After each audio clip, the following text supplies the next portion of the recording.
Assalamualaikum warahmatullahi wabarakatuh. Syukur Alhamdulillah. Kami dah memasuki zon kuning, hampir separuh menuju ke Gaza ni. Iaitu saya fikir kata dalam 220 batu nautikal kami akan sampai ke Gaza.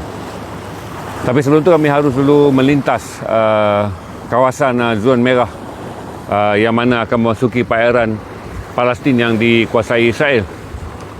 Dan sejak malam tadi kami berjuang juga untuk terus sampai ke Gaza kerana bot mengalami kerosakan total. Dan kami dibantu oleh rakan daripada bot di depan ni kerana mereka juga dalam perjalanan ke Gaza. Mereka berpatah balik dan menunda kami dengan menggunakan tali yang tuan-tuan nampak dalam air tu, bagi membolehkan kami sama-sama ke Gaza. Untuk pengetahuan tuan-tuan, setiap kali saya stream saya akan ingatkan tentang break the siege, iaitu memecah kepungan dan juga break the silence. Saya harap semua terus sahaja memberi peringatan kepada Gaza.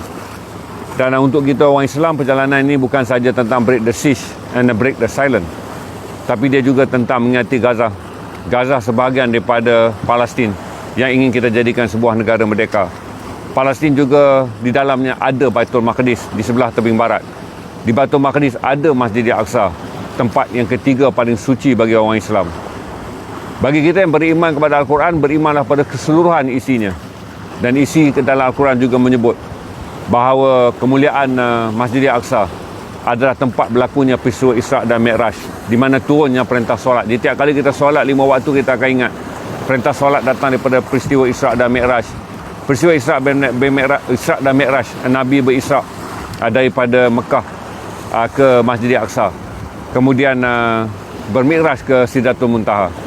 Jadi ingat, perjuangan ini bukan semata-mata tentang break the siege ataupun break the silence, tapi dia juga adalah tentang keimanan kita untuk berusaha dengan apa jua cara bagi membolehkan Palestin mendapatkan kembali kemerdekaan dan Masjid Al-Aqsa menjadi milik orang Islam. Teruskan, saya akan bagi laporan kalau kami dah berjaya merentas zon merah nanti.